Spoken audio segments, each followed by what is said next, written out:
pastor João Marcos, a irmã Neuzinha, com carinho. E deixa eu dizer uma coisa para vocês, que eu acho que eu já disse em outro lugar, mas é bom dizer aqui, que é para vocês ficar logo consciente.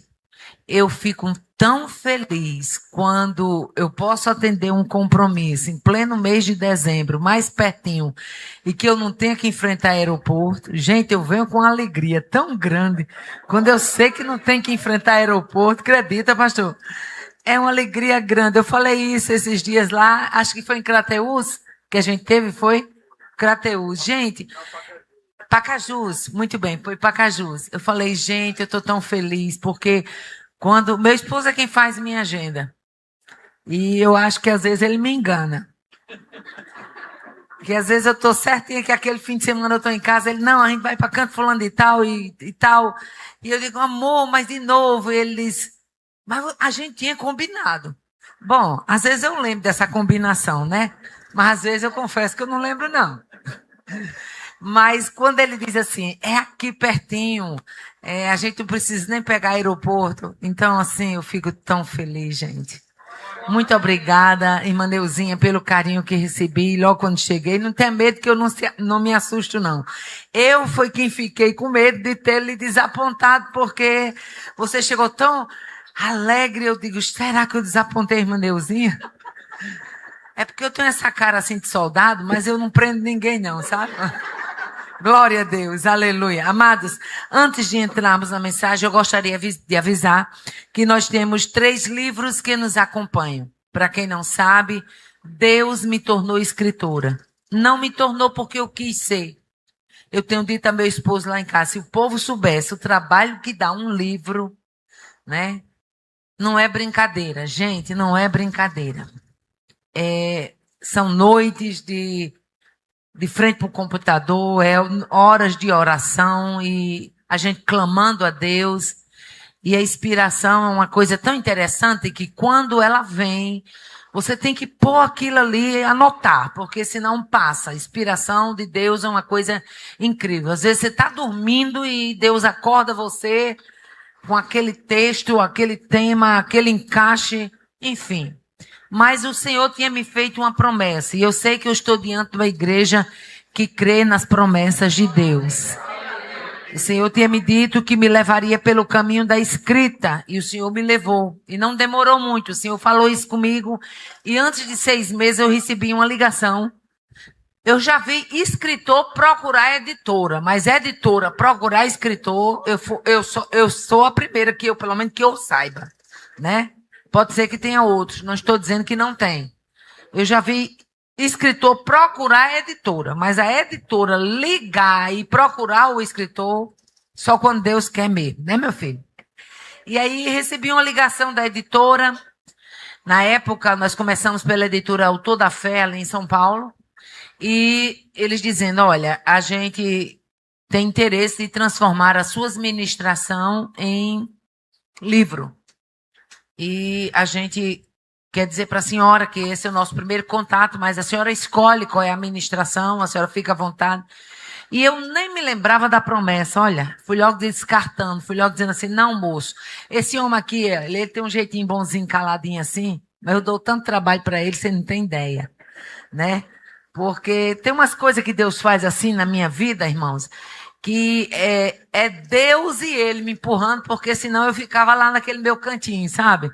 Eu faço como um salmista, o meu coração não se eleva e nem eu me exercito em coisas elevadas demais para mim. Não. É tanto que quando eu comecei a pregar ali em Mossoró, eu achava que eu ia ficar pelos sítios, por Alagoinha, Apudi, tá entendendo? A sua ali, aqueles cantinhos em pé. E é tanto que eu achava isso, que no começo era ele que bancava as minhas passagens.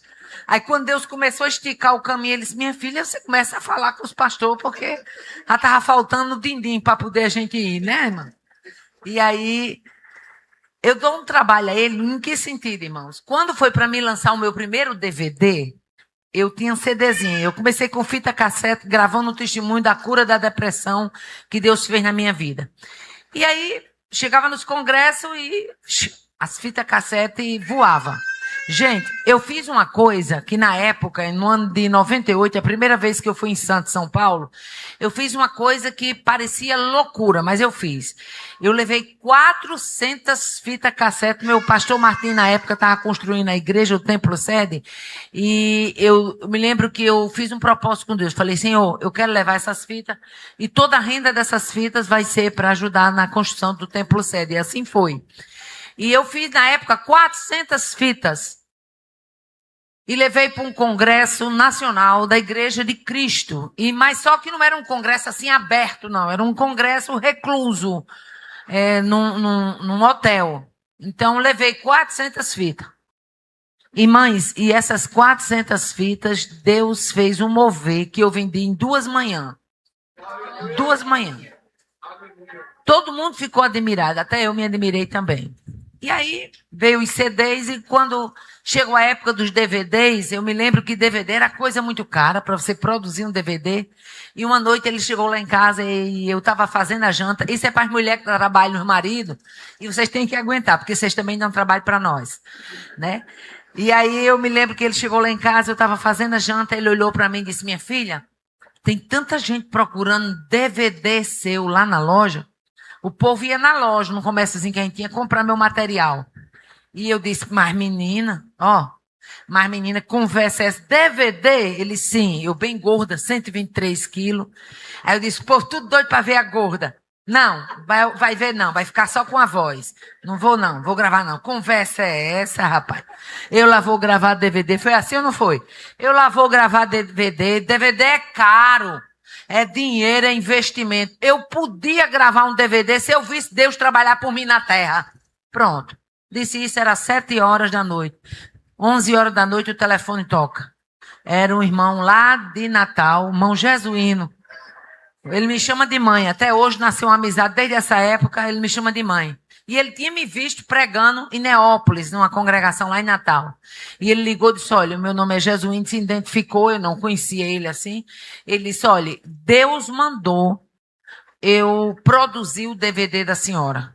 A senhora vai estar tal dia aqui, ele sabia na minha agenda mais do que eu. A senhora vai estar tal dia aqui em Natal, em Candelária, e a senhora tem somente que se preocupar em orar e pedir a Deus a palavra, porque tudo do DVD, até as filmadoras, os fotógrafos, o som, a mesa, o remix, tudo, a senhora não vai ter despesa nenhuma. E digo mais para a senhora, eu não sou de dar nada a ninguém, não. Mas hoje Deus falou comigo e eu não ia dormir enquanto eu não dissesse à senhora que eu vou lhe dar o seu DVD. Era eu com o telefone aqui e o marido de lado, querendo saber o que era. Quando eu desliguei, eu falei para ele, amor, Deus já trabalhou na terra. Ele disse, não estou dizendo. Aí foi dormir o homem chorando e eu chorando também. E da mesma forma foi com o livro. Eu quis despistar aquele homem lá e ele falou, não, a senhora já tem um livro. Só que falado. Eu disse, não, mas eu não tenho tempo de digitar, não, meu filho, a minha vida é muito corrida, eu vivo no meio do mundo. Ele disse, não, a senhora não vai digitar nenhuma palavra. Eu tenho uma equipe para digitar cada palavra que saiu da sua boca. A senhora vai ter só que sentar e mudar um parágrafo, acrescentar ou diminuir. A senhora somente dá uma revisada no livro. E assim nasceu o nosso primeiro livro, que foi o Vencendo a Tristeza. Esse livro trata da história da personagem Léa, a única mulher da Bíblia que com 1 semana de casada ganhou uma rival, mais nova, mais bonita e mais amada. A história de Léa é uma história de superação. É uma história de alguém que estava fadada a viver uma vida de tristeza, de fracasso. Mas Deus transformou a rejeição dessa mulher em notoriedade dentro do clã de Jacó. Nosso segundo livro é esse aqui, Intercessão, um Clamor Necessário. Esse aqui, gente, para vocês não pensar, esse aqui foi o único que eu não digitei, viu? Os outros eu quem digito. Esse segundo livro aqui, ele foi tema da minha monografia de bacharelado. Intercessão, um Clamor Necessário. É um verdadeiro estudo, um verdadeiro estímulo sobre intercessão. Sobre você que vem orando há tanto tempo e já pensou em desistir várias vezes. Depois de ler esse livro, é impossível você desistir do objetivo pelo qual você está orando, tá bom? Esse livro, ele já foi adotado em escola bíblica de obreiros e de obreiras, tá, gente? E o nosso terceiro livro é esse aqui. Foi lançado no Brasil aqui em junho, mas eu lancei ele logo de cara em maio na América, porque eu recebi ele 2 dias antes de embarcar. Tive que lançar primeiro lá na América. Então, esse aqui é o nosso terceiro livro, Desafios do Chamado. Esse livro eu trato do chamado de Abraão, o chamado de Moisés, viu? O chamado de Samuel, e o 4º capítulo eu falo sobre o meu chamado. Porque muitos homens e mulheres perguntam: irmã Aparecida, como foi que tudo começou? Então o povo tem curiosidade e a gente tem que dizer como é que tudo começou. Porque já imaginou, pastor João, eu creio que ele compartilha algumas experiências. Mas muita gente pensa que o senhor já nasceu aqui, né? Que o senhor está aqui e tudo começou assim, ó, pá, no passe de mágica. As pessoas precisam saber que chamado, que ministério tem um trajeto, tem uma história, tem renúncia, tem preço, tem lágrima. Ninguém sabe o preço que o pastor pagou para hoje estar aqui. Como também ninguém sabe o preço que eu paguei, né? E aí, às vezes, a gente olha somente o atual, o quadro atual, e a gente esquece o que foi semeado lá atrás, né? Então, é bom que a gente fale um pouco do nosso chamado, para você, meu irmão, para você, minha irmã, que tem chamado, saber que o Deus que chama é um Deus responsável. Amém? Abramos as nossas Bíblias no livro de Juízes, onde vocês escolheram como tema. Eu sou igual a camelo, viu, irmão? Bebo uma água moada. Juízes, capítulo de número 4, eu vou ler do versículo 3 ao 5 e depois leremos o versículo de número 14. Juízes 4, do versículo 3 até o versículo 5 e depois o 14. Então, os filhos de Israel clamaram ao Senhor, porquanto Jabim tinha 900 carros de ferro e por 20 anos oprimia os filhos de Israel violentamente. E Débora, mulher profetisa, mulher de Lapidote, julgava Israel naquele tempo. E habitava debaixo das palmeiras de Débora, entre Ramar e Betel, nas montanhas de Efraim. E os filhos de Israel subiam a ela a juízo. Versículo de número 14. Então disse Débora a Baraque: levanta-te, porque este é o dia em que o Senhor tem dado a Císera na tua mão. Porventura o Senhor não saiu diante de ti? Baraque, pois, desceu ao monte Tabor e 10.000 homens após eles. Quantos podem dizer glória a Deus? Glória a Deus. Amadas, vocês escolheram como tema: mulheres posicionadas avancem. A história é bem conhecida, a história da única mulher juíza de Israel. Falar desta mulher é falar não apenas de uma mulher que foi posicionada, não apenas de uma mulher que foi levantada, mas falar de Débora é falar de uma mulher que soube influenciar no seu tempo. E muitas vezes a gente lê sobre Débora, a gente lê sobre Abigail, a gente lê sobre Esté, e a nossa alma saudosista fica achando que somente elas puderam fazer a diferença em suas épocas, enquanto hoje o Espírito de Deus, o mesmo que levantou Débora no seu tempo, está disposto a nos levantar também em nosso tempo. É necessário que se diga que Débora foi levantada num quadro de completa adversidade. Muitas vezes a gente quer, a gente aguarda, a gente almeja Deus nos levantar numa época favorável. Mas escute, todos os grandes chamados de Deus envolveram épocas de caos, envolveram épocas de desafio, envolveram épocas de perseguição, envolveram épocas de guerra. Deus não chama ninguém para exercer coisa alguma enquanto a maré está mansa. Deus é Deus de levantar filhos e filhas em mar bravios. Aleluia. O cenário era caótico, o cenário era desafiador. Baraque, cujo nome significa relâmpago. Alguém que diz assim, Baraque, alguns estudiosos dizem, Baraque não fez jus ao seu nome.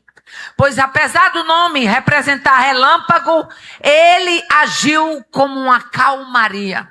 Há outros que dizem, Débora, o significado do seu nome era abelha, mas em épocas de guerra, ela era uma vespa. Abelha em tempos de paz e vespa em tempo de guerra. A história é bem clara e diz que naqueles dias o domínio estava sobre o povo de Deus. O domínio era grande. E a Bíblia nos diz mais, não apenas que o domínio era grande. A Bíblia mostra que havia um cenário de 2 décadas. Diga comigo, era 20 anos. Era 20 anos de prova. 2 décadas de opressão. 2 décadas sofrendo debaixo do domínio cananeu. Aos olhos humanos, talvez alguém dissesse, tá bom da gente se conformar. A situação é essa mesmo, o cenário é esse mesmo. A gente tem mais é que ficar quietinho. Mas Deus é Deus de surpreender cenários. Oh, aleluia. E onde há clamor do povo de Deus, o capítulo nos diz, capítulo 4, verso 3, que os filhos de Israel clamaram ao Senhor. E onde há clamor de filho, há posicionamento de pai. Aonde há clamor de servo, há posicionamento de Senhor. Aleluia. Nos diz o texto ainda mais que Israel estava debilitado. Capítulo 5 nos fornece algumas nuances da história que o capítulo 4 não forneceu. Capítulo 5 e verso 8 diz que se escolhia deuses novos. Então a guerra estava às portas e não se via nem por isso escudo nem lança entre 40 mil em Israel. Ou seja, o povo estava oprimido, o povo estava apático, o domínio cananeu era grande, o povo estava despreparado para a guerra. E Azor, que era a cidade forte, aleluia, dos cananeus, era uma importante rota comercial, a 6,5 quilômetros do lago Uli, ao sudoeste de Jerusalém. Aleluia. A Bíblia nos mostra que naqueles dias Azor estava no seu apogeu. Jabim tinha 900 carros de ferro. E deixa eu dizer uma coisa, carros de ferro naquela época era poder bélico. Por quê? Porque os carros de ferro, eles tinham roda com lancetas. E quando os cavalos puxavam os carros de ferro, aquelas lancetas, elas dilaceravam os pés dos soldados do exército inimigo. Portanto, ter carro de ferro puxados a cavalo era um poder muito grande naquela época. E era uma época de crise nacional, uma época de crise de identidade, porque Josué havia morrido. E o texto é claro, capítulo 2 e verso 10 de Juízes diz assim: e foi também congregada toda aquela geração aos seus pais, e outra geração após eles se levantou, uma geração que não conhecia o Senhor e nem tampouco sabia o que o Senhor tinha feito a Israel. Era uma época sem identidade nacional, era uma época sem identidade espiritual, era uma época sem identidade política, era uma época de opressão, tudo convergia ao contrário. Mas foi nesse cenário. Oh, aleluia. Que Deus resolve levantar uma mulher posicionada para avançar. Oh, era um período de subjugação e de declínio espiritual. Era um período também de escassez de referência, escassez de liderança, escassez de postura do povo. O povo não assumia mais a postura de povo de Deus. O povo estava em declínio espiritual e o declínio levou eles a aceitar a mesmice, a derrota. E isso nos refere também à nossa nação brasileira. Nós, como igreja do Senhor, nós temos que marchar na contramão do inferno. É o inferno dizendo não tem jeito e a gente dizendo o nosso Deus tem solução. Que era uma geração que não queria ouvir os juízes. Capítulo 2 e verso 17 de Juízes diz: nem tampouco eles ouviam os juízes, antes eles se prostituíam após outros deuses, se encurvavam a eles e depressa se desviaram do caminho por onde andaram seus pais, e eles não fizeram assim. Cenário sombrio, povo sem referência, liderança sem postura, povo sem fé. E já bem certo que ia deitar e rolar na história de Israel.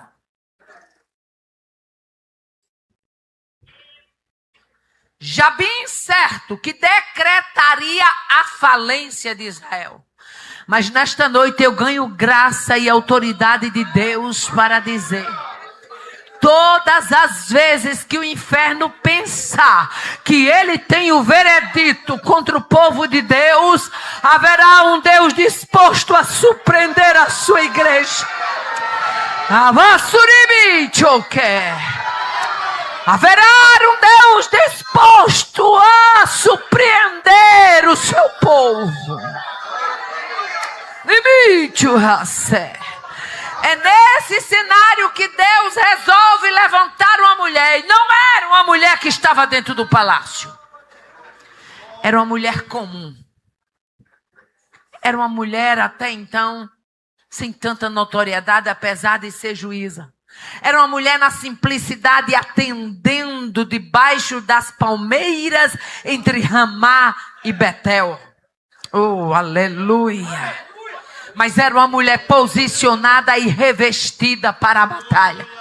Aonde houver um crente que tenha coragem de demarcar território e de dizer: aqui eu creio que Deus vai chegar, haverá um Deus, Sarabá, Suribi, que a sé, responsável, Rabá, Sukia, para mudar a história. Nesta noite eu quero declarar na autoridade do nome de Jesus que Jabim, ele não canta de galo no território do povo de Deus. Rabá Suribi que a sé. O céu é impulsionador de mulheres posicionadas para horas decisivas. Não precisou de um guerreiro. Não precisou de um rei. Não precisou de um fanfarrão. Tudo que Deus precisa é de quem creia e que esteja posicionado. Oh, aleluia. Se Deus olhar para o cenário e ver um coração de um que crê, Ele vai operar, Ele vai agir, Ele vai entrar em cena. Deus olha para o cenário de Israel e vê uma mulher atendendo debaixo das palmeiras, mas o coração cheio de fé. Oh, aleluia. O céu é encorajador de mulheres posicionadas para cenários onde o inferno pensa que vai ganhar território. Aonde o inferno anda dizendo que vai ganhar território, é na hora de que você tem que se levantar, minha irmã. É alguém dizendo assim: aquele ali não é liberto não. E você dizendo: Satanás, nesse território você não canta não. Quem vai cantar a vitória aqui sou eu. O meu Deus vai se levantar nesta causa. Nesta noite eu ganho graça e autoridade de Deus para dizer para as mães deste lugar: se levante como mulheres posicionadas e avance, porque o inferno vai ter que entender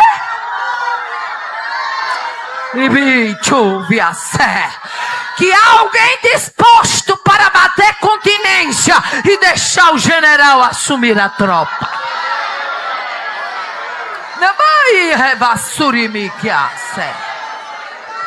O céu é encorajador. A sua força vem de lá. A sua identidade vem de lá. A sua coragem vem de lá. Aleluia. Você tem que ser a coluna certa no momento incerto. Você tem que ser a coluna certa no lugar que tinha tudo para dar errado. Oh, aleluia. E eu quero abrir aqui um parênteses, porque quando eu abro esse parênteses, Deus fala com alguém específico. Eu me lembro há uns anos atrás que eu fui para um evento, e na semana que eu estava me preparando para aquele evento, Deus me dava uma revelação. Eu não sou muito boa não, mas Deus gosta de falar comigo em sonho. E naquele sonho eu via-me em cima da casa e dentro da casa. Já teve sonho assim, de você ver por cima e ver dentro? E quando eu me via em cima da casa e ao mesmo tempo eu me via dentro da casa, eu via aquela casa com a cumieira aberta de fora a fora. Quem é do Nordeste sabe o que é cumieira, não sabe? Aquele teto aberto de fora a fora. A linha que sustentava aquela casa estava afastada e aquela cumieira aberta de fora a fora. E naquele sonho, quando eu olhava, eu via um puma. Vocês sabem o que é um puma, né? Uma espécie de tigre negro. Eu via aquele puma rangendo. Ele ia para lá e vinha para cá, ia para lá e vinha para cá, rangendo, querendo descer. Quando de repente eu escutava uma voz que dizia: a cumieira está aberta e ele está procurando entrar. E se ele entrar, vai ser grande a devastação. Diga para as mulheres daquele lugar que eu sou o Deus que fecho brecha. Eu sou o Deus que levanto fortaleza. Eu sou Deus que ergo coluna e estabeleço a casa. E nesta noite eu ganho graça e autoridade para dizer: fecha a brecha, fecha a porta, fecha todo emaranhado, porque Deus quer te dar fortaleza e estabelecer a casa.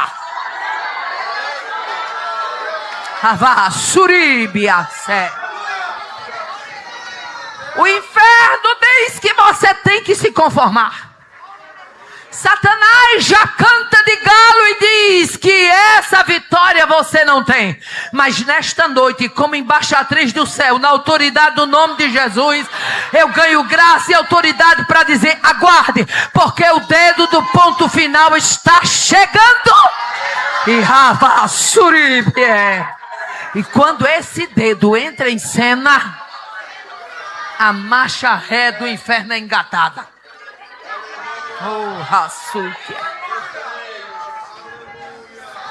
O levantar de Débora era uma resposta divina ao cenário de negligência.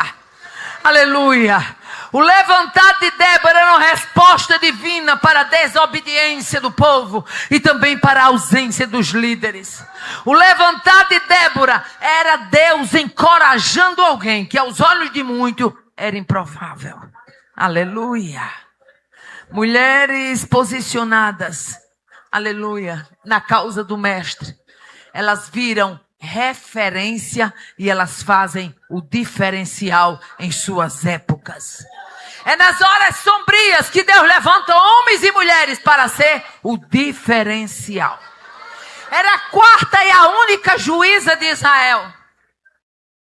Mas Deus remaneja a posição de juíza e coloca ela como líder, aleluia, coadjuvante juntamente com Baraque, para liderar um exército de guerra. De guerra ela não entendia, ela entendia de causas. De guerra ela não entendia, ela entendia de profecia, porque era juíza e era profeta. Mas Deus resolve remanejar esta mulher. Oh, aleluia. A única mulher a ocupar um cargo político na Bíblia foi Débora. Mas foi um cargo político por escolha do seu próprio povo. Exercia liderança, à sombra de uma palmeira. Aleluia.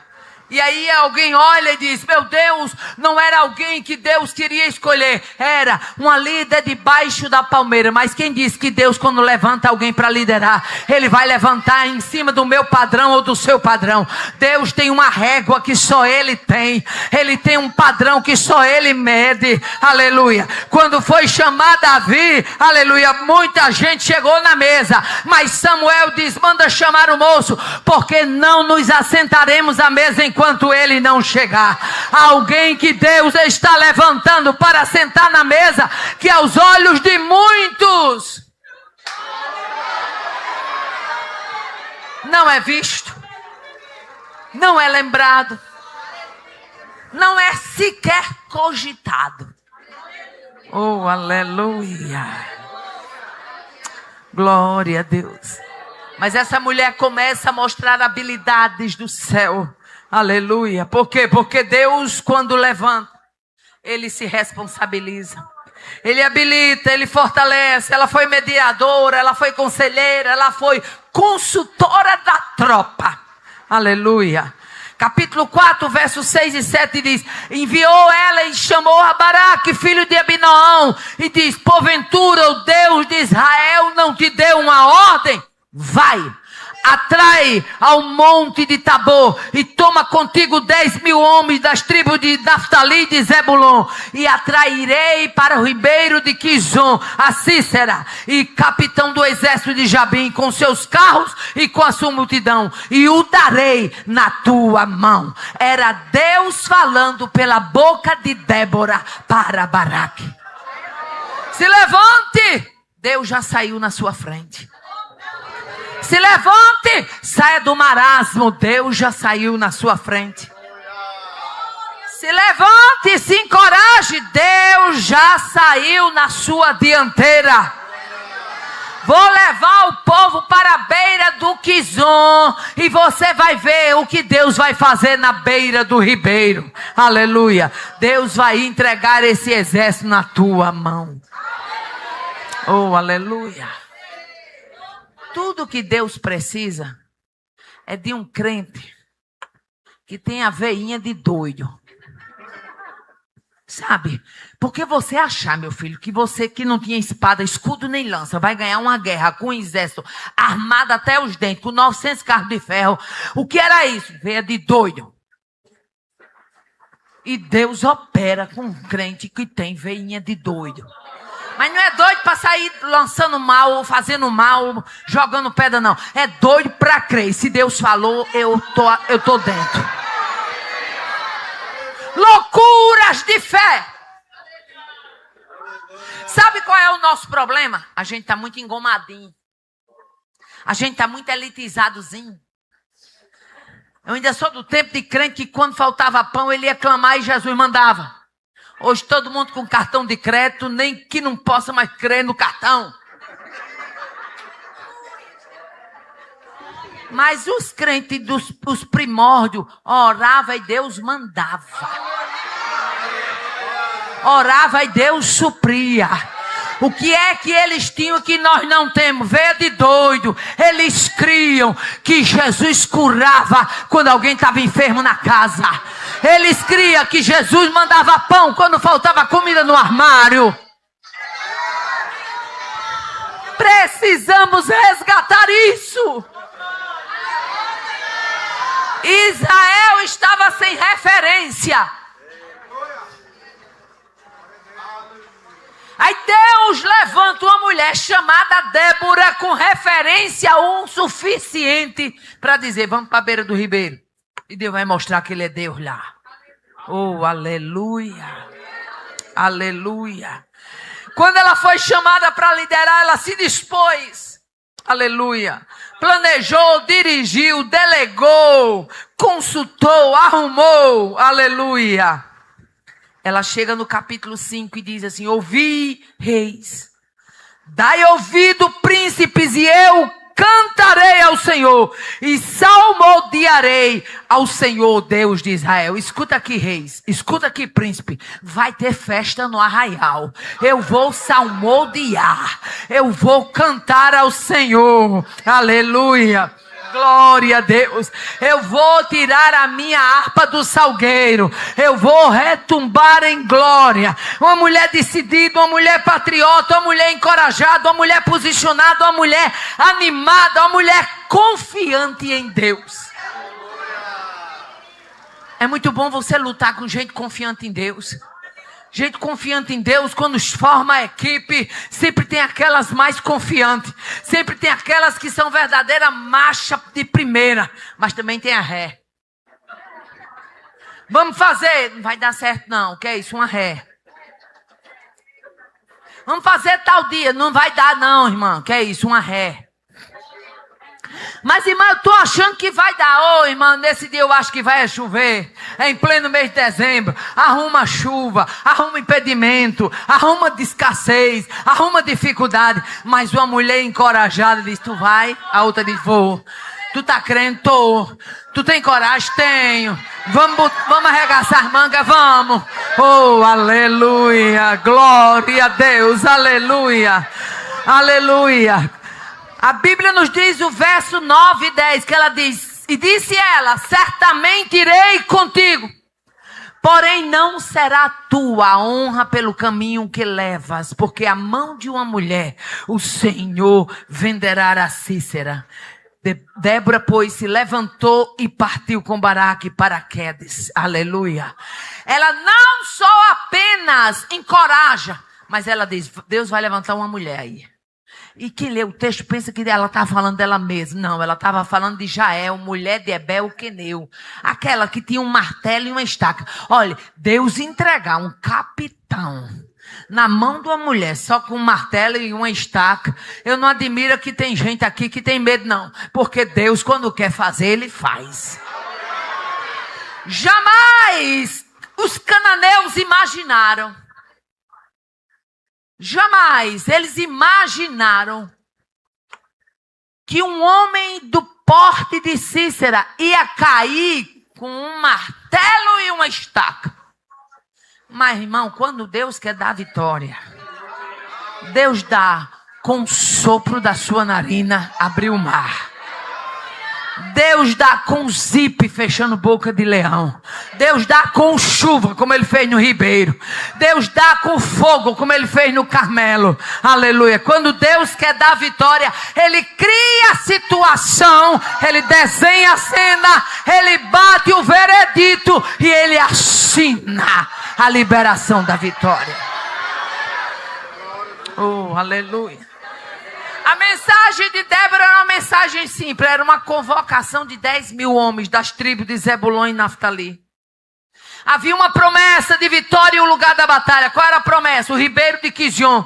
Esse ribeiro ele está localizado na região norte de Israel, no vale de Gisrael. E deságua lá no mar Mediterrâneo. E Deus diz a Débora, leve esses homens para lá, porque eu vou mostrar lá o que é que eu vou fazer. Aleluia. Uma mulher posicionada para a batalha. Ela profetiza, aleluia, que Deus vai levantar alguém para agir no cenário. Foi o que Débora fez. Deus vai levantar as Déboras dessa época. Você vai ser instrumento de fortalecer outras mulheres. Irmã Aparecida, por que é que eu estou passando esses reveses? Por que é que eu estou passando essas lutas? Muitas vezes é treinamento, minha filha. Não fique pensando que é fim de linha, não. É começo de nova história. É treinamento. Deus, quando quer preparar soldados valorosos, Ele leva para o deserto. Oh, aleluia. Uma mulher revestida profetizou que Deus iria levantar outra na batalha. Na vida de uma mulher posicionada, não há espaço para ciúme. Não há espaço para competição. Não há espaço para inveja. Não há espaço para disse-me-disse. Ela é consciente de que a guerra é entre o inferno e a igreja. E como tal, ela se posiciona a favor do povo de Deus. Não adianta nada estarmos aqui dizendo que somos mulheres posicionadas, mas a gente abre brecha para fofoca, abre brecha para calúnia, abre brecha para o ciúme, abre brecha para competição, fica com essa guerrinha, essa lutinha. Não, não, não. Deus tem algo maior para fazer na sua vida. Deus tem algo soberano para fazer na sua vida. Entenda que a luta é entre o inferno e a igreja. E no meio dessa luta, você se posiciona na tropa do povo de Deus e marcha encorajada. Uma mulher posicionada para a batalha e disposta a avançar. Ela demonstra uma fé genuína. Aleluia. Débora estava munida de fé. Levanta-te, Baraque, este é o dia. Ela não falou, este é o mês, este é a semana, esta é a semana, não. Este é o dia. Sabe o que é que ela está dizendo? Eu estou crendo que essa vitória Deus vai dar e é hoje. Oh, aleluia. Este é o dia. Não dá para esperar mais, é agora que a gente tem que agir. Não dá para esperar mais, é agora que Deus quer botar o ponto final. Não dá mais para ficar suportando domínio cananeu. 20 anos já se passaram. Este é o dia da gente levantar, bater a poeira, se encorajar e caminhar, porque Deus já saiu adiante de ti. Baraque entendeu, aleluia. Desceu o monte Tabor com 10.000 homens após ele. Uma mulher posicionada, ela crê na operação extraordinária de Deus. Aleluia.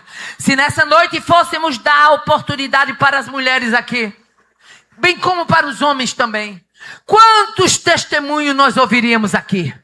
De gente que Deus fez o improvável. Mas por que foi que Deus fez o improvável?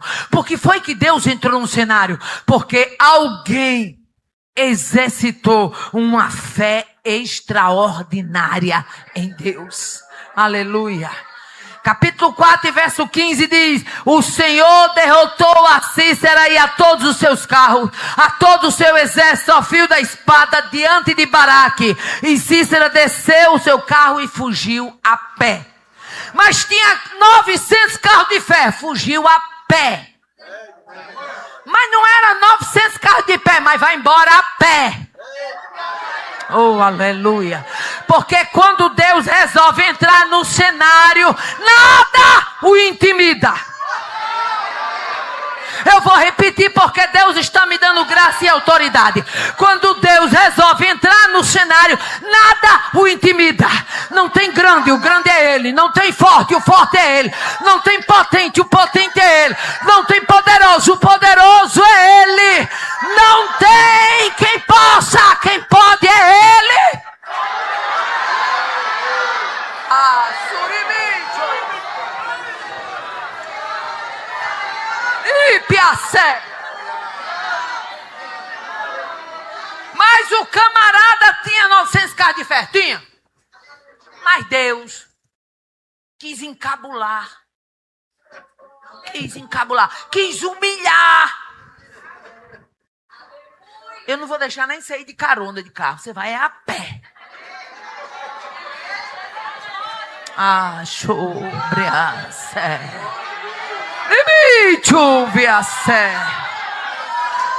Eu estou crendo que Císera vai fugir a pé. Eu estou crendo que não tem mais território para Císera. Chegou o tempo de Deus marcar o território e dar o veredito dessa causa.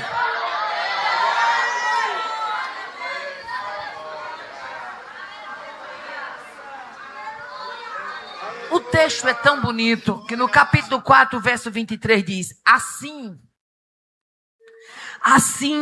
Deus naquele dia sujeitou a Jabim, rei de Canaã, diante dos filhos de Israel. E alguém diz assim: como é que foi isso? Não sei, só sei que foi assim. Aleluia. Como é que Deus fez? Não sei, mas eu sei que foi assim. Oh, aleluia. Quando a Bíblia diz assim, diz, olha, foi dessa maneira aqui. Aleluia. Oh, aleluia. Essa mulher é posicionada e impulsionada a ir para a beira de um ribeiro. Que eu saiba, a gente vai para a beira de ribeiro buscar água, tomar um banho, levar animal para beber. Ela foi para guerrear. Oh, aleluia. Mas, irmã Aparecida, não tinha tanto canto para Deus fazer aquela guerra? Tinha. Mas Deus queria envergonhar os cananeus. Por quê? Porque a fé dos cananeus estava nos seus 900 carros de ferro. Deus disse, eu vou mostrar para esse povo que carro de ferro, eu não preciso de muita coisa não, eu só preciso de água e atoleiro para neutralizar. Oh, aleluia. Quando você vê uma pessoa muito amostrada como Jabim, fique esperto, porque Deus está preparando um atoleiro.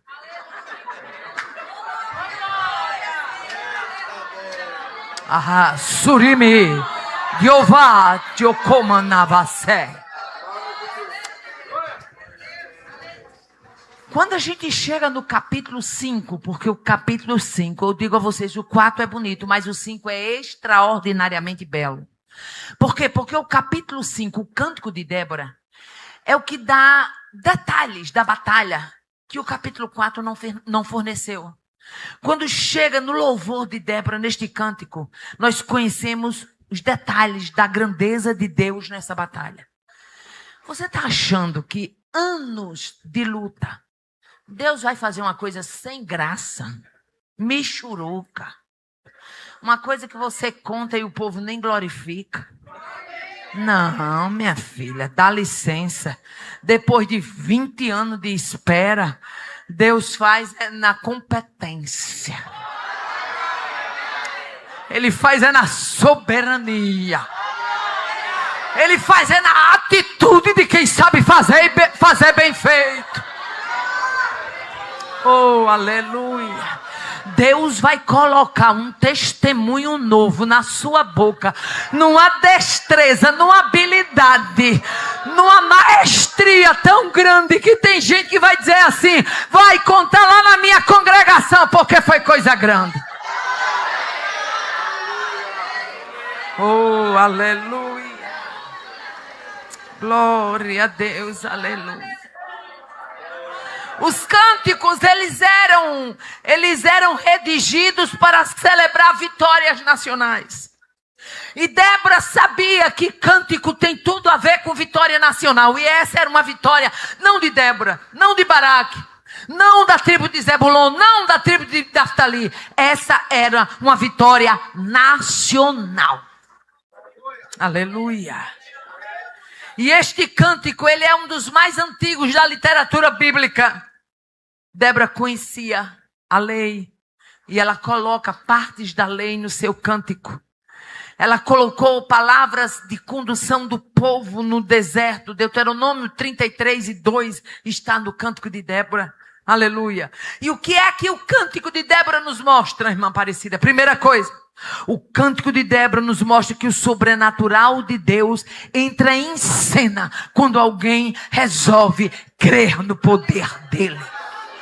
Eu vou repetir para você entender. O cântico mostra que o sobrenatural de Deus entra em cena quando alguém resolve crer no poder de Deus. Capítulo 5, verso 4 e 5 diz assim, olha Débora dizendo, ó Senhor, saindo tu de Seir, caminhando desde o campo de Edom, a terra estremeceu. Diga comigo, a terra. Esse lado estremeceu.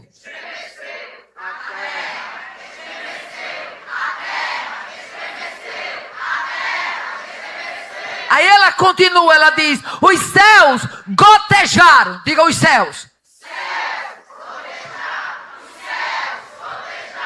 Ela diz, as nuvens gotejaram água.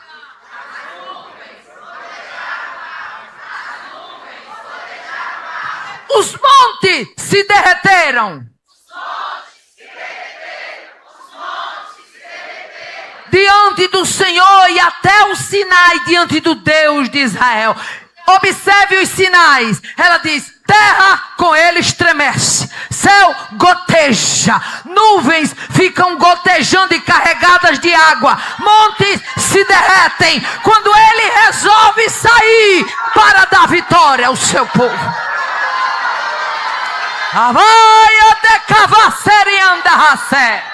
Eu estou crendo, terra vai estremecer, monte vai se derreter, céu vai gotejar água, mas Deus não vai deixar a sua igreja sem resposta.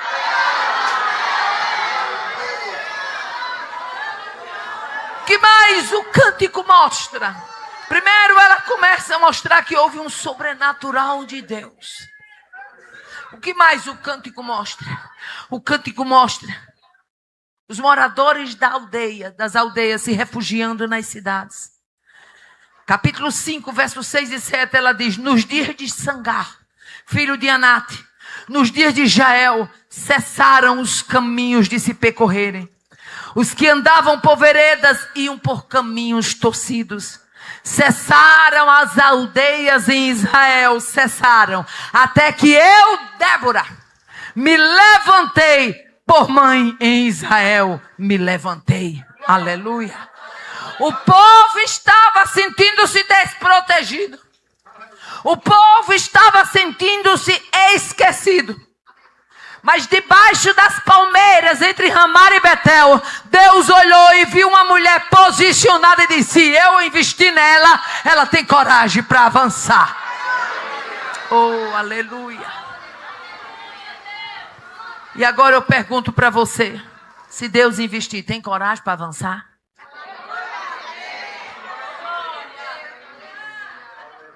Oh, aleluia. Se Deus investir, tem coragem de avançar? Oh, aleluia. Há pessoas que Deus investe e ele fica ainda amarrado, bitolado, meu filho. Quando Deus faz um investimento, ele quer um retorno.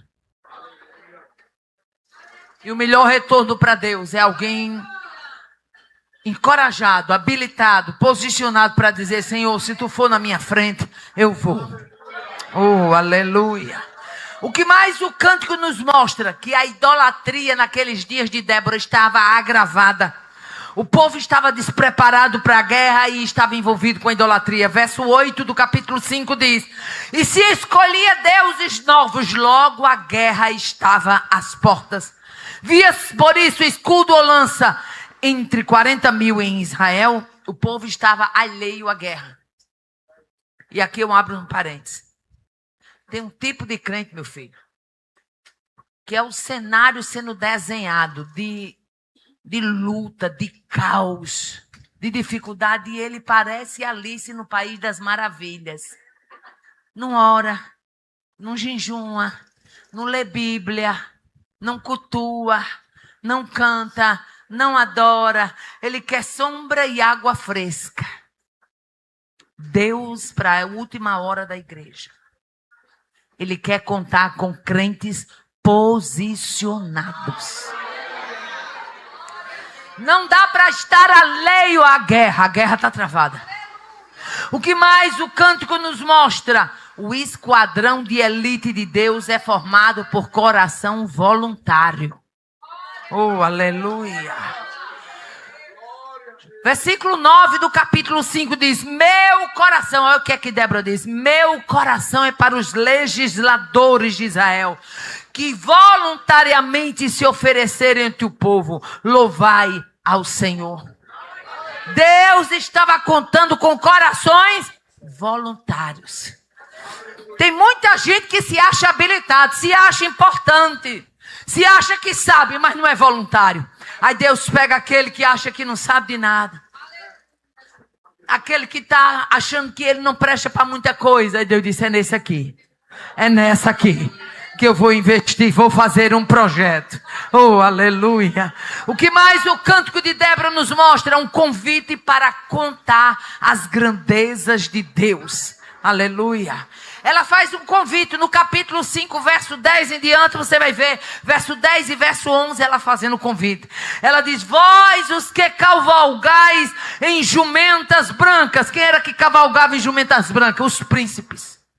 Vós que se assentais em juízos. Quem era que assentava-se em juízos? Os anciãos. Vós que percorreis, que andais pelo caminho. Quem era que andava pelo caminho? Os plebeus. Ela diz juízes, anciãos, plebeus. Falai disto onde se ouve o estrondo dos flecheiros. Falai das justiças do Senhor, das justiças que Ele fez às suas aldeias em Israel. Aleluia. O que Deus vai fazer aqui. Ela estava dizendo isso. Vai ser um ato tão grande de justiça de Deus. Canaã já estava na garguela de Deus. Os cananeus já estavam nos gurgubicos, mas gostam de dizer, de Deus. Deus iria tomar uma providência. E Débora disse, escuta aqui. O que Deus vai fazer vai ser um ato tão grande de justiça, que vai falar príncipe, ancião e plebeu. Aonde houver gente andando, transitando, vamos dizer o que Deus fez no Ribeiro de Quizon. Você veja que depois de todos esses anos, até hoje tem nós falando aqui de quem? Débora, no Ribeiro de Quizon. O que é isso? Atos de justiça de Deus. Oh, aleluia. Eu não sei nesta noite quem está esperando um ato de justiça de Deus, mas uma coisa eu sei. É que se você estiver posicionada em Deus, pode aguardar. Vai ter um veredito. E quando chega na cota de Deus exercitar a justiça, meu filho, quando a régua de Deus passa, ela não respeita juiz, ela não respeita doutor, ela não respeita quem se acha grande, ela não respeita quem se acha importante, ela não respeita quem se acha sábio, ela não respeita quem se acha grande. Quando a régua da justiça de Deus passa, ele passa a régua e fecha a conta. Oh, aleluia. Eu estou crendo, e tu? Oh, aleluia. O que mais o cântico de Débora nos mostra? O cântico nos mostra, aleluia, que Deus não faz acepção. Aleluia. Ele escolheu uma mulher para liderar uma batalha. Aí deixa eu abrir aqui um parênteses. Você está achando que toda a vida foi fácil mulher sair pregando no meio do mundo assim, hein? Esse livrinho eu abro aqui só... Eu abro um lequezinho, ainda tem muita coisa para contar. Não foi fácil não, meu filho. É 36 anos, vai fazer agora de estrada. E quando eu comecei a pregar, hoje eu louvo a Deus pelos pastores que Deus tem levantado, a visão de reino. Mas quando eu comecei a pregar, meu amigo, o que tinha de camarada, virando a cara, fazendo mungango. Tinha deles, depois a gente ficava dizendo, eu mandei dizer para o pastor que eu não vou não, que é mulher que vai pregar. Aí esse povo não lê Bíblia. Não lê Bíblia. Porque está aqui, não sei quantos anos atrás, uma mulher sendo levantada para liderar uma batalha. Né? E eu me lembro de um dia, um dirigente lá na minha cidade, né? Meu marido foi dirigente de congregação por 15 anos. E um dia ele se apurou no púlpito e disse, irmão, fui eu que abri a oportunidade para as mulheres. Se não fosse eu aqui, elas estavam tudo sentadinhas de bico calado. Depois eu tinha uma certa amizade com ele. Depois, no beco na igreja, a gente conversando, eu disse, vem cá, meu irmão. Quem foi que disse que foi o senhor que abriu essa oportunidade? De onde foi que o senhor tirou isso? Vá para a Bíblia. A Bíblia diz que as mulheres trabalhavam nos estofos do tabernáculo. O que era aquilo? Era a oportunidade de Deus dando já elas ali. Os estofos azul, está escrito, está lá na Bíblia. Aleluia. Vá para as filhas de Salum. A Bíblia diz que as filhas de Salum eram construtoras. Está na Bíblia. Aleluia. Glória a Deus. O que é que o cântico mostra? Que Deus não faz acepção de pessoas. Chamou uma mulher para liderar uma batalha de forma que ela foi apoio, consultora, conselheira para Baraque. Oh, aleluia. Ela era tão consciente. Essa Débora, ela não foi competir com Baraque. Ela não foi tocar trombeta e dizer, sou eu que estou indo. Da Baraque tem um tipo de mulher que se a gente der asa a ela, ela voa. Né? Não, Baraque é o frouxo. Não, essa mulher, ela no silêncio, na sabedoria, ela só queria servir. E quando você tem um coração de serva, não importa quem esteja com o microfone, não importa quem está na frente, não importa quem vai no cartaz. Quando você tem um coração de serva, você é serva nos bastidores. Mas a sua mão está lá. O Deus da obra está te vendo. Ah, se eu pudesse, se eu tivesse tempo para me dizer quantas mulheres de bastidores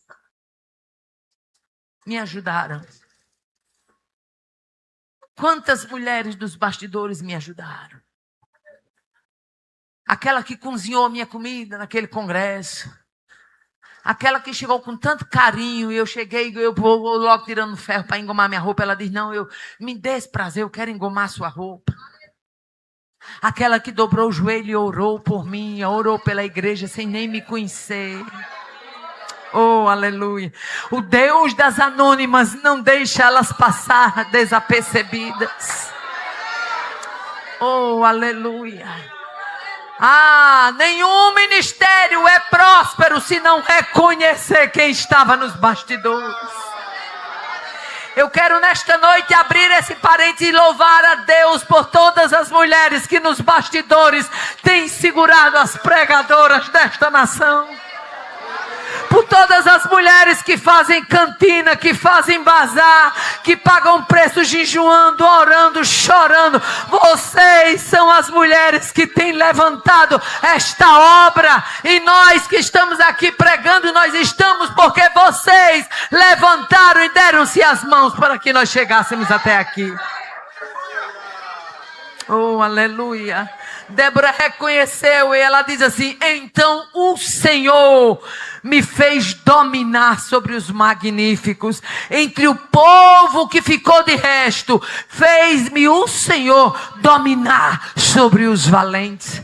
Quem fez não fui eu, foi o Senhor que me fez.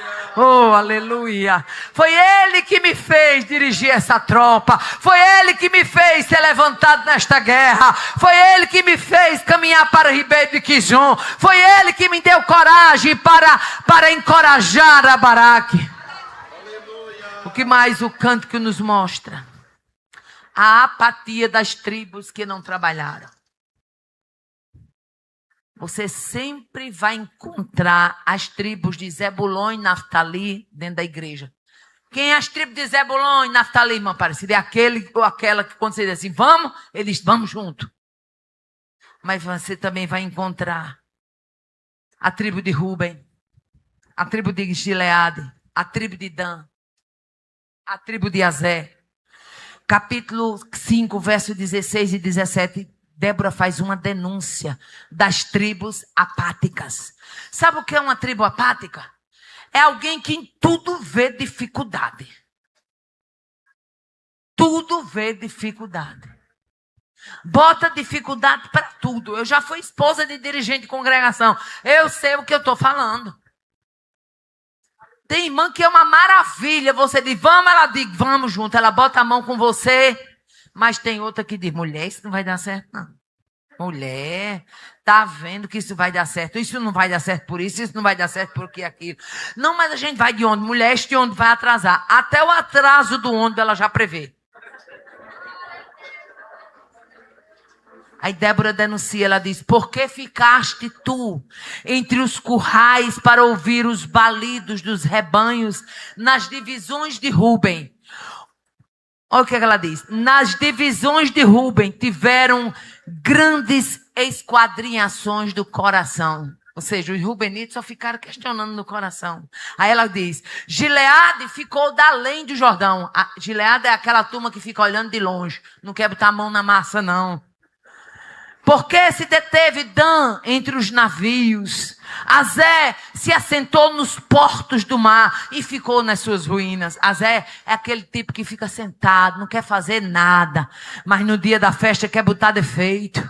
Quer botar defeito no arranjo, quer botar defeito na pregadora, quer botar defeito na recepcionista, quer botar defeito na luz, quer botar defeito. Onde estava tu quando tudo estava sendo feito? O que mais o cântico nos mostra? A presença de quem realmente batalhou. Ela é clara, e ela no cântico, no verso 18, ela diz: Zebulon é um povo que expôs a sua vida à morte, como também Naftali nas alturas do campo. Teve gente que ficou moendo a conversa, teve Rubenita, teve Gileade, teve Dan, teve Azé, ficaram de longe, é verdade, cruzaram os braços, é verdade, mas teve Zebulon e Naftali que expôs a sua vida à morte. Teve gente que investiu, oh aleluia. O importante não é quem desiste, o importante é quem investe. Oh aleluia. Nesta noite Deus lhe trouxe para dizer, aleluia, se posicione, aleluia, avance, aleluia. O que mais o cântico nos mostra, irmã Aparecida? A descrição vívida do agir de Deus. Verso 20 a 22 do capítulo 5, ela diz: desde os céus pelejaram, as estrelas nos seus lugares, aleluia. O ribeiro de Quizon os arrastou. Imagine aí, Deus levou uma tropa de soberbo para a beira do ribeiro para humilhar na lama. Eu vou repetir porque para você entender o que é que Deus está falando com a gente. Deus levou uma turma de soberbo para a beira do ribeiro para humilhar na lama. Lembra que Débora descreveu os montes se derretendo, as nuvens carregadas? Deus mandou nuvem. Já viu quando o céu, quando vai ter chuva pesada, que o céu começa logo a ficar escuro? Deus mandou um bocado de nuvem escura para cima do ribeiro de Quizon e pegue chuva, meu filho. E pegue chuva. Quem estava lá embaixo, debaixo da chuva, não entendia nada, mas quem estava mandando a chuva estava entendendo tudo. Quem estava esperando, como Débora, o agir de Deus, estava entendendo tudo. O texto é claro. A Bíblia diz que os cavalos racharam o casco, tentando sair da lama, puxando carruagem de ferro. Ei, carruagem de ferro, atolado na lama. Ei, vai ter muito cavalo que vai ter que ter o casco reparado, porque vai ter casco fendido. Mas não é Deus brincando não, é Deus humilhando, mostrando que Ele é Deus que manda em cima no céu e embaixo da terra. Toca quem está do seu lado e diz: vai ter chuva. E vai ter humilhação. Vai ter cavalo, mas não vai sair do canto. Vai ter chuva. Vai ter humilhação. Vai ter cavalo, mas não vai sair do canto. Fica de pé adorando a Deus. Fica de pé louvando a Deus. Fica de pé exaltando a Deus. Os céus gotejaram. E as unhas dos cavalos, aleluia, racharam. Essa versão diz: despedaçaram pelo galopar.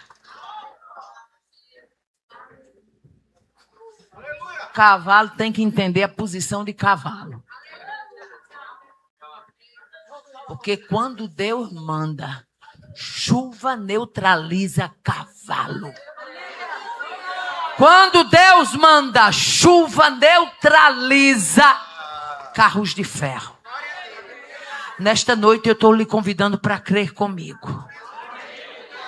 Eu estou convidando você para marchar com fé comigo.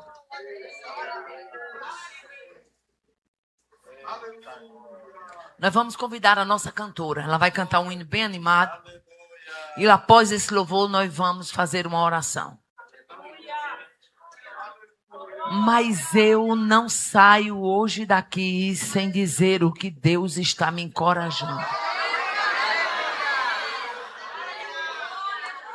Você não tem que estar preocupado com a tropa de Jabim, não. Você não tem que estar preocupado contando quantos carros de ferro ele tem, não. Você não tem que estar preocupado nem saber quantos cavalos tem na tropa. Pode deixar que os carros de ferro, de Jabim e até dos cascos do cavalo, quem manda, cuida. Quem manda, se responsabiliza. Vai ter cavalo neutralizado em pleno arraial. Mas a vitória é do povo de Deus. Foi a maneira correta que Deus encontrou para envergonhar quem se achava autossuficiente, quem se achava grande, quem se achava importante. Aí Deus disse, espera aí, vamos só lavar para a beira do ribeiro. Deus poderia ter ganho aquela batalha com fogo? Ele poderia ter ganho com fogo.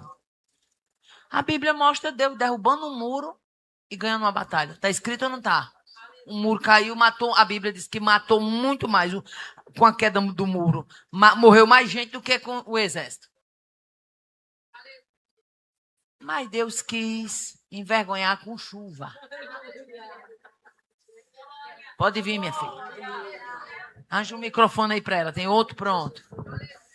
E se Deus resolve envergonhar com chuva? Oh, aleluia. Deus tem umas maneiras tão bonitas de trabalhar na vida do crente. Deixa eu aqui abrir um parênteses, que quando abre esse parênteses, Deus fala com alguém específico. Esse testemunho é bem quentinho. Conversando semana passada com a irmã. Inclusive, ela é cearense. Ela disse que Deus deu para o marido dela uma batedoura de frango. E ela disse que está numa campanha de oração, buscando a Deus e tudo. Quando foi um dia que ela saiu da campanha de oração, Deus disse, vá lá no abatedouro e ore lá no meio das galinhas. Imagina aí. Orar no templo é bom, né? Mas orar no meio das galinhas, eu creio que não é muito legal, não. É veio de doido. É, o senhor falou a verdade. E ela disse que obedeceu. Pegou a motinha dela, foi. Ela ligou para mim chorando, contando esse testemunho. Eu conheço a menina. Não vou dizer nome por questão de ética. E ela chegou lá e começou a orar pelas galinhas, e orando, estendendo a mão, orando. Acaba pegou a motinha dela e veio embora calada. Com uns 3, 4 dias depois, apareceu uma funcionária na casa dela. Começou a conversar. E ela disse que era tudo emperrando, as coisas dando para trás, e as dívidas se acumulando. E ela disse que, Senhor, o que está acontecendo? E ela sem saber o que era. Aí, com uns 3, 4 dias depois, uma funcionária esteve lá na casa dela, tomando um cafezinho, conversa vai, conversa vem, e disse, ô, irmã fulana, mulher, eu fosse a senhora, eu ia fazer uma oração lá no abatedouro. Aí ela disse que quando ela disse aquilo, pá, Deus já tinha mandado, né? Ela disse que ligou as antenas. Aí ela disse, uma oração? Sim. A senhora não sabe o que está acontecendo, eu vou contar para a senhora. Sabe fulano? Um funcionário que ela tinha lá. Ela tem vários. No meio desse, fulano, ele é da macumba. Ele está envolvido mesmo na macumba. Pois ele lá no... Eu digo a senhora porque eu já frequentei lá também, esse centro lá de macumba. E o Exu lá pediu a ele um sangue. E disse que tinha que ser um sangue puro. Pois ele pegou e levou um bocado de sangue das 2 galinhas. Mas tem uma coisa, mulher, eu não sei o que foi que aconteceu. Eu estou dentro do contexto.